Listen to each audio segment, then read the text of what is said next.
वाद विवाद पर बोलने का अवसर दिया, इसके लिए बहुत बहुत धन्यवाद। मैं शाहपुरा नवनिर्मित जिला और विधानसभा शाहपुरा से मैं निर्वाचित होके पहली बार सदन में आया हूं। ये विधानसभा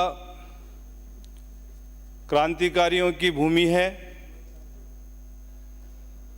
और तपोभूमि है। केसरी सिंह बारेट, जोरावर सिंह और प्रताप सिंह बारेट, जिन्होंने देश को आज़ाद कराने के लिए पूरे परिवार ने बलिदान दिया, ये वो विधानसभा है। और अंतर्राष्ट्रीय राम स्नेही समुदाय वहाँ पर स्थापित है। ऐसी विधानसभा से मैं राजस्थान की चौथी बड़ी जीत के साथ में मैं यहाँ सदन में आया हूँ। शाहपुरा की जनता को मैं बहुत बहुत धन्यवाद और साधुवाद देता हूँ। भारत का गौरवशाली इतिहास इस बात का साक्षी है कि भारत विश्व का सबसे प्राचीन गणतंत्र रहा है। हमारे संविधान में श्री राम का पुष्पक विमान से सीता का लक्ष्मण के साथ अयोध्या की ओर जाते हुए रेखा चित्र संविधान भाग 3 के प्रारंभ में दिया गया है। सत्ता पाकर अहंकारी होने के विपरीत 14 वर्ष तक सत्ता में रहकर भी सत्ता के प्रति मोह न होने का विश्वास दिलाने वाले भाई भरत के पास उसी विश्वास के साथ भाई राम का जाना एक आदर्श एवं अद्भुत घटना है।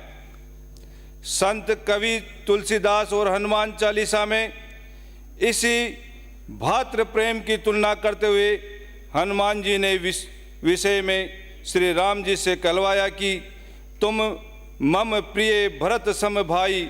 एक दूसरे के प्रति ये विश्वास ही राम राज्य की ऊंचाई और उसकी मजबूत नींव है। राम राज्य भारत की ही नहीं पूरे विश्व की आदर्श शासन प्रणाली है। असत्य पर सत्य की विजय सुनिश्चित करने वाले राम ही भारत की आत्मा है। आज के इस अवसर पर मैं विशेष रूप से उल्लेख करना चाहता हूं कि त्रेता युग में भगवान राम का राज्य राम राज्य के नाम से विख्यात रहा है, जिसको पूज्य महात्मा गांधी ने भी अपने जीवन का मुख्य लक्ष्य बनाया था, जिसमें सामान्य से सामान्य व्यक्ति के मत का भी सम्मान किया जाता था और उसके अधिकारों की रक्षा की जाती थी। उस कालखंड में जब विश्व के अनेक हिस्सों में मनुष्य पाषाणकालीन अवस्था में जी रहा था, उस समय भी राम राजा नहीं बल्कि लोक नायक बनकर रहते हैं। 14 साल तक राम पत्नी सहित जनता के बीच में रहते हैं, घास पर सोते हैं, पैदल चलते हैं और कंदमूल फल खाते हुए वनवासी आदिवासियों के गले लगाते हैं। संविधान भाग 3 पर इस चित्र का होना संविधान निर्माता के मन की इसी बात का द्योतक है कि उन्हें भारत में राम राज्य की पुनः प्रतिष्ठा की कामना है।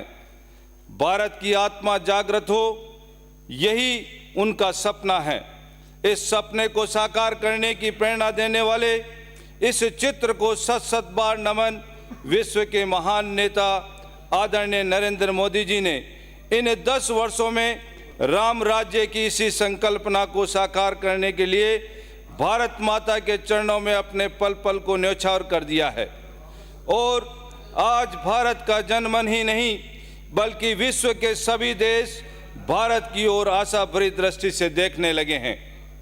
राजस्थान में भी एक सामान्य कार्यकर्ता से मुख्यमंत्री बने आदरणीय भजनलाल जी रात दिन सामान्य जनता के मध्य रहकर उनके सुख दुख में सहभागी होकर इस सपने को साकार करने में लगे हैं। मैं आज भारतीय संविधान के भाग 4 की चर्चा करना चाहूँगा, जिसमें नीति के निर्देशक तत्व, मूल कर्तव्य, संघ राज्य की कार्यपालिका, लोक प्रतिनिधियों की भूमिका, न्यायपालिका की भूमिका तथा देश के प्रशंसकों के कर्तव्य आदि का उल्लेख है। इस प्रसंग को संविधान की भाग 4 पर अंकित करने का उद्देश्य स्पष्ट है, संकेत स्पष्ट है, संदेश भी स्पष्ट है। स्वाधीनता प्राप्ति के बाद पूरे देश में कहीं खुशी कहीं गम का वातावरण था। गम को खुशी में तब्दील करना जरूरी था। निराशा को आशा में, हताशा में, प्रत्याशा में बदलना आवश्यक था। देश को दुविधाग्रस्त मानसिकता से उबारना जरूरी था। यही काम युद्ध क्षेत्र में भगवान कृष्ण को करना पड़ा था। इस अवसर पर हमारे महान संविधान निर्माता का पुण्य स्मरण करते हुए याद दिलाना चाहता हूं कि संविधान की नीति, निर्देशक तत्व एवं मूल कर्तव्य वाले इस चतुर्थ भाग के प्रारंभ में इस चित्र के चयन का अर्थ है कि यत्र योगेश्वर कृष्णो यत्र पार्थो धुनध्र तत्र श्री विरजो भूति भूर्वा नीति मृत्यम। जहाँ नीति निर्धारक कृष्ण उपस्थित हो और जहाँ उसका पालन करने वाला पार्थ जैसा निपुण सेनापति उपस्थित हो, वहाँ विजय निश्चित है। यही चतुर्भाग का निचोड़ अपेक्षित है। मैं राजस्थान में भी ऐसी विध्वंसकारी शक्तियों को समाप्त करने के लिए हमने स्पेशल टास्क फोर्स का गठन किया है, जो चुन चुनकर ऐसी विध्वंसकारी शक्तियों को समाप्त करेगी। अंत में आज संविधान के 8 भाग की चर्चा करना चाहूँगा। प्रशासन से संबंधित इस 8वें भाग पर फलों से लदे वृक्ष, ऊंचे ऊंचे मकान एवं छलांग लगाता हुआ एक सुसंपन्न पुरुष चित्रांकित है। गुप्त काल की परिस्थितियों को दर्शाने वाले इस चित्र में उड़ान भरने वाला यह पुरुष कुबेर है। ज्ञात हो कि कुबेर हनुमान के पराक्रम के अनुप्रमाणित एवं प्रभावित रहे हैं। उन्होंने अपनी चमत्कारिक गदा हनुमान को दी थी। युद्ध का संघर्ष से दूर रहकर धन अर्जन करने के लिए उन्होंने अपनी ऊर्जा खपा दी थी। बैठक मंगलवार दिनांक 30 जनवरी